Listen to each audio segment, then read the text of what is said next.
What's up? Okay, so as I said on the Facebook page, which you can visit www.facebook.com/LEX-Aesthetics, we're going to be doing a few Q&As. I've got the and I got a holder for the car, so I'll be able to actually utilise my time and get these videos flowing. Might bounce around a little bit because I live in the country, Bear Grylls style. Might get a bit smoother when we hit the motorways. But the first question that I'm going to go for, which came up on one of the top ones on the thread on Facebook, was motivation and how do you stay motivated. Now, this is a question with two sides to it. I mean, if you've just started out training and you're already lacking in motivation to keep going, that's not good news, because when you first start training, there should be just a sheer hunger and desire to want to train and just be like a sponge and soaking up all the new information that you're constantly learning, because everything's new to you, everything's different, everything feels like a good change. If you're already struggling after just a few months, weeks even, of training, then you need to take a serious look at one, why are you doing what you're doing, what's your goal, what do you want to achieve, and how do you want to achieve it. If you don't have set goals for yourself that you can realistically obtain, you're going to lose motivation quickly, especially if you've set unrealistic goals. The main thing I notice with people is they set ridiculous targets for a body to try and achieve. You should be setting yourself a short-term target. For me is like 3 months, and that's for a minor change. I mean, and that's something like maybe focusing on strictness of lifts or times on cardio and stuff like that. You know, you should be looking at a 3-month timeline for something to notice a little bit of change. 6 months, a good amount of change. 12 months, goal time kind of change for seeing increase in mass, change in composition of the body that stays with you consistently, not just after a diet or a hard strip down, you know, that you've worked your ass off for. I mean, like something that's been inbuilt now and become part of your frame. I mean, because this is, I think a lot of people lose their focus because they want to achieve, I don't know, a certain body fat level or size level for a certain period of time. It's never a long-term goal. It's always for some kind of, I don't know, holiday or photo shoot, whatever it is.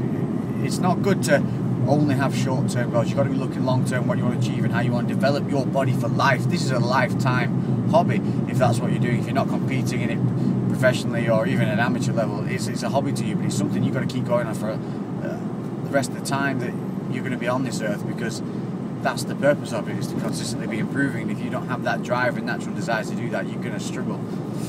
The second flip side of it is if you've lost motivation after being training for a few years. Now, that can be a couple of reasons for that. One, you're not seeing changes. Two, you're bored of your routine.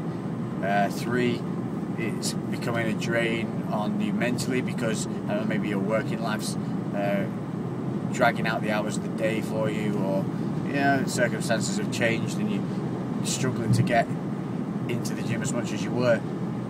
I'd suggest there is, again, looking at what you want to achieve. You want to compete and you want to, you know, develop a body that is worthy of stepping on stage and placing in competition and maybe making you some kind of living in the future, then you've got to have that dedication to stick to your training, to stick to the regimes, to not be lazy, not cut out for a week, not, you know, pander to that little tweak or little bit of pain that you found from this and that.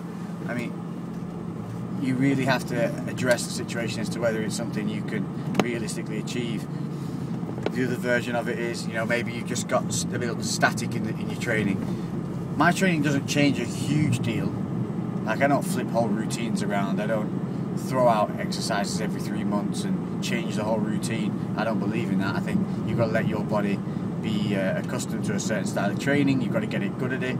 You've got to become mentally focused and physically able to carry out the training that you've set yourself to do. And if you're flipping out, you know, different training programs every month for yourself, you're never giving your body time to adapt. You're never giving yourself time to adapt to those training regimes and to become any kind of decent standard. So training wise, the only things that I can say is they're constantly improving, but it doesn't mean a whole range of flipping things in and out. Yeah, I do change exercises here and there depending on how I'm feeling on the day, or whether something's feeling a little bit sore, a little bit worn down. I'm sensible. It's intelligent training, which is important, and I can't stress enough that it is so much about form rather than weight. So much. You got guys in there, who are trying to curl 30-kilogram dumbbells and press 40s, and I'm sat next to them curling 7.5s and pressing 20s, and then they're wondering what's going on. And it's because I'm thinking about my lifts. I'm making the muscle I want to work do the lifts, and I'm constantly seeing improvements because of that. And that helps with keeping you motivated. That helps with keeping you on that straight and narrow, seeing real progression rather than lifting badly, twisting all over the place, and saying that because you've now lifted 40-kilogram weight above your head that you've improved, when realistically all you've done is maybe shortened the distance of your rep or made your spotter work a little bit harder. So you got to overall set yourself realistic goals. Realistic goals are going to keep you motivated because you're going to be able to hit them. Set yourself unrealistic goals, you're going to constantly fail, you're going to become demotivated, and you're going to sit back, switch off a little bit, set yourself into just going through the motions.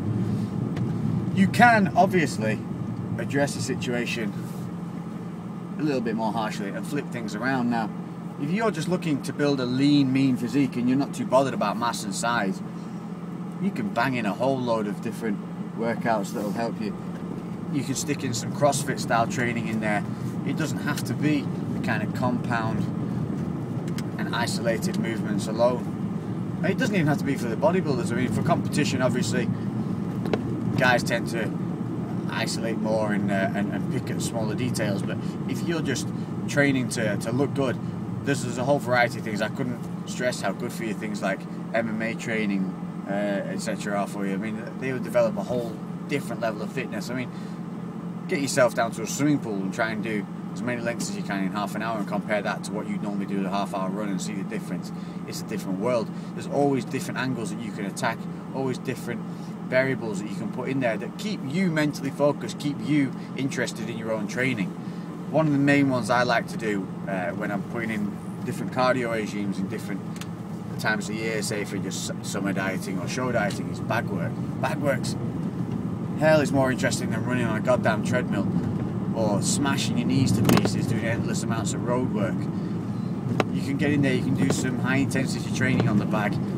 Not only are you going to be using angles and different groups of muscles than you would be just doing the compound movements and isolated movements, you're going to also have to teach yourself a whole nother level of training. You're going to have to learn how to throw those shots properly, how to position your body, how to breathe, how to go through a whole different training style compared to just doing weights. And for me, that kind of versatility is going to only generate positive results throughout the entirety of your training.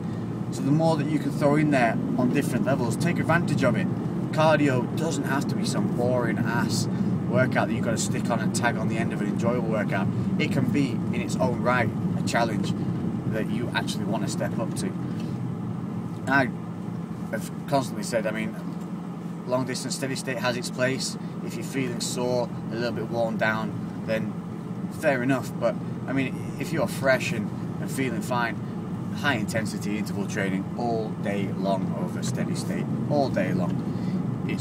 You achieve the same results faster and in shorter actual training times than you would with the long steady state stuff, and you're less likely to develop bad habits. Like you see guys, you see them running on the treadmill barely picking their knees up, and they've just become adapted to running X amount of distance within 30 minutes and wonder why they plateau, because they're not consistently still pushing the body. The body is cleverer than you are.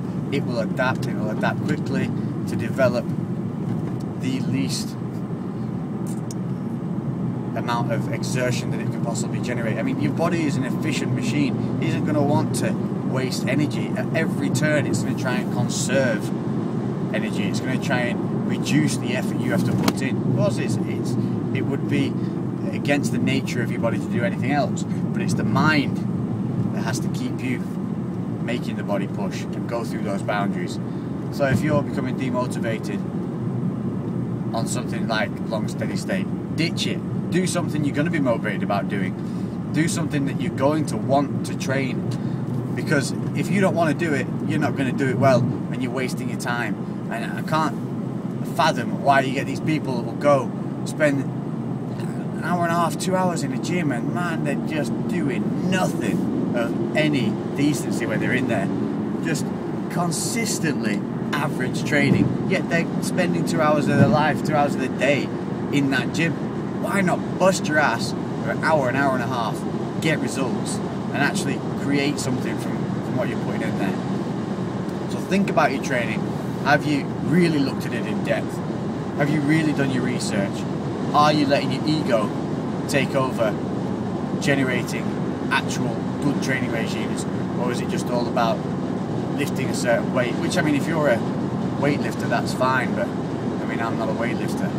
I'm a body sculptor. I'm all about the way it looks. I'm all about the healthy side of it, prolonging looking good as long as I can. You know, I think too many people think that there's only one way of doing things, and that's just not true. Not everything is the same for every person. Certain things work better for others, but we all have the same potential. Just whatever up there that limits you. And it's the strong-minded that will always succeed. I mean, and that'll cross over to the rest of your life as well. If you're strong in your training and driven, that's going to help in every aspect of your life. It's going to only improve your other day-to-day activities. But I mean, if you're dragging your ass to the gym and just going through the motions, man, you've got to shake something up, or maybe you got to think this isn't for you. And then it's all about, you can't have Pop-Tarts. You're not Pop-Tarts. So, I hope I've cleared a few things up. I'm going to get a few of these vlogs up and running every couple of days, hopefully at least once a week anyway, with other training videos and that. I am running solo at the moment. I seem to go through training partners quicker than I go through socks, but I will video as much as I can, as often as I can, and start developing a real library of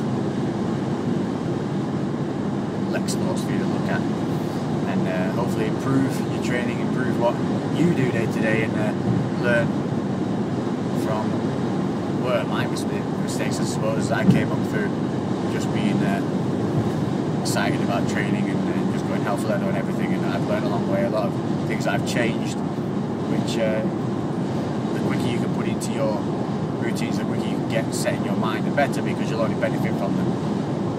If you're doing something slightly incorrect, you're losing a certain potential of your ability. So the better you can correct yourself, the quicker you can correct yourself, the more improvements you're going to see, the more boundaries you're going to break through, and the more haters you're going to pick up along the way. If they ain't hating, you're doing something wrong. Peace!